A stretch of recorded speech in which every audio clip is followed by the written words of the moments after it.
السلام علیکم ناظرین، الحمدللہ رب العالمین والصلاة والسلام علی رسول وعلی آلہ وصحبہ اجمعین۔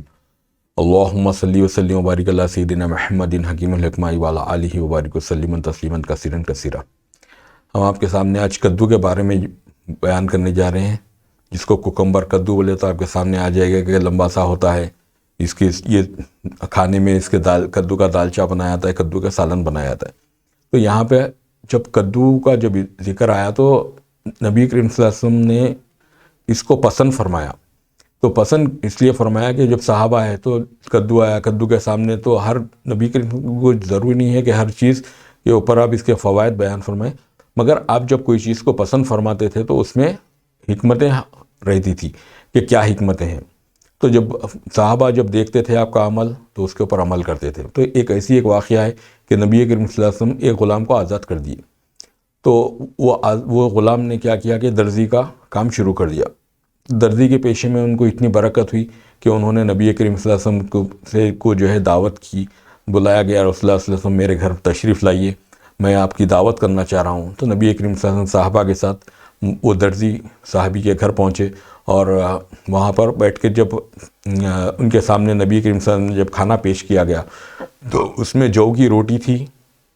گوشت اور کدو ملا کر گوشت بنایا گیا تھا۔ تو جب نبی کریم صلی اللہ علیہ وسلم سامنے پیش کیا گیا تو نبی کریم صلی اللہ علیہ وسلم اس میں سے کدو چن کر کدو نکال کر استعمال فرما رہے تھے، اور فرما رہے تھے کدو سے مجھ کو بہت محبت ہے۔ تو جب نبی کریم صلی اللہ علیہ وسلم ٹکڑے تناول فرماتے تھے، اور اس کے بعد اب یہ جو راوی ہے انس بن مالک رضی اللہ عنہ فرماتے ہیں کہ آپ صلی اللہ علیہ وسلم سے دوسرے دن جب میں ملا تو مجھ کو فرمائے کہ مجھ کو کدو سے محبت ہے۔ تو کدو سے محبت، اور یہاں پہ اور ایک چیز جب کدو سے محبت ہے میں آپ کے سامنے بیان کرتے چلوں کہ جب نوح علیہ السلام کو مچھلی نے نگل لیا، اور مچھلی میں آپ 2-3 دن رہنے کے بعد جب آپ کو جو ہے مچھلی آ کر کنارے پہ اگلنے کے بعد آپ کا جسم ایک دم ایسا ہو گیا تھا کہ مچھلی کے اندر کا جو، اب دیکھیے تھوڑی دیر اگر ہم پانی میں کام کریں گے 1-2 گھنٹے تو ہمارے ہاتھوں میں بھی اثر ہو جائے گا۔ اگر کوئی سوئمنگ کرتا ہے تو پانی میں جیسے تیراکی کی وجہ سے بھی جسم کے اوپر اثر ہوتا ہے۔ تو جب 2-3 دن آپ مچھلی کے پیٹ میں جب رہنے کے بعد میں آپ کا جسم بھی پورا جو ہے بالکل ایسا نرم ہو گیا تھا۔ تو مچھلی اگلنے کے بعد وہاں پہ جہاں پہ آپ نے اپنی جھوپڑی بنائی تو اللہ تعالیٰ نے وہاں پہ کدو کی بیل لگا دی تھی، تو آپ کدو استعمال کرتے تھے۔ تو یہ حدیث بخاری شریف میں 4 مقامات پر جو ہے بیان کی گئی، ہر جگہ اس حدیث کے تقریباً ایک سا ہی جو ہے بیان ہوا، اور جس میں سب سے دلکش بات یہ ہے کہ نبی کریم صلی اللہ علیہ وسلم کو کدو بہت پسند تھا۔ سنت کے مطابق محدثین نے بھی کدو کو بہت اہمیت دی ہے، اور اس کی طبی بھی کئی فوائد ہے، اور اس کی تحقیق سے یہ معلوم ہوتا ہے کہ کدو کا جو ہے میں کئی وٹامنس ہے،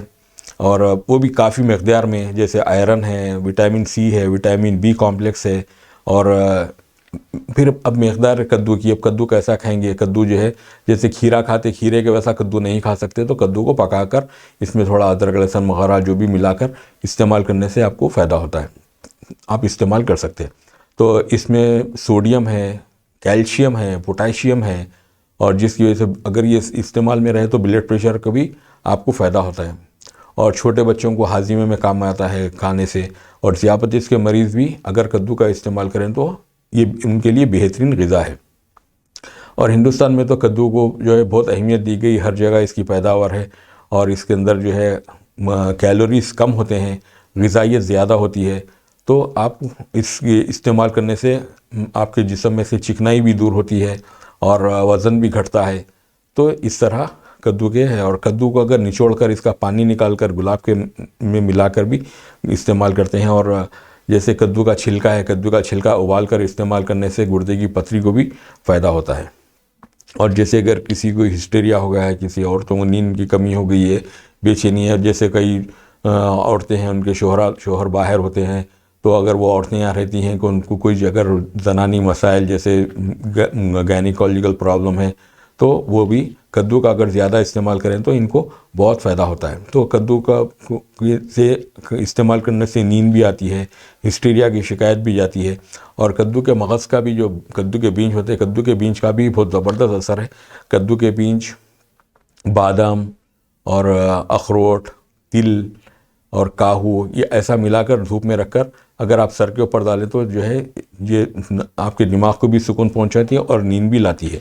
تو اس کے کدو کے بیجوں سے بنا ہوا ایک جو ہے چیز آپ کو بازار میں تیل ملتا ہے روغن لبوب صبا کے نام سے، آپ وہ بھی استعمال کر سکتے ہیں۔ اور یہ پیشاب آور ہے، جیسے کھانے سے پیشاب بھی آتا ہے، پیشاب کی تکلیف بھی دور ہوتی ہے۔ تو یہ اتنے چیزوں میں کدو کا بہت زبردست جو ہے اثر ہے۔ تو ہم کو کدو کو، جب نبی کریم صلی اللہ علیہ وسلم محبت کرتے ہیں تو ہم کو بھی کدو استعمال کرنا چاہیے، اور بہترین غذا ہے۔ اس کے بیج سے لے کر کدو تک ہم کو بہت فائدہ مند چیز ہے، اور اطباء نے بھی اس کو فرمایا کہ جو ہے اس کو استعمال کر سکتے، اور گھروں میں تو ہمارے پکتا ہی ہے، تو ہم کدو کو استعمال کرتے ہوئے نبی کریم صلی اللہ علیہ وسلم کی ایک سنت کو ہم پورا کر سکتے ہیں۔ وآخر دعوانا ان الحمدللہ رب العالمین۔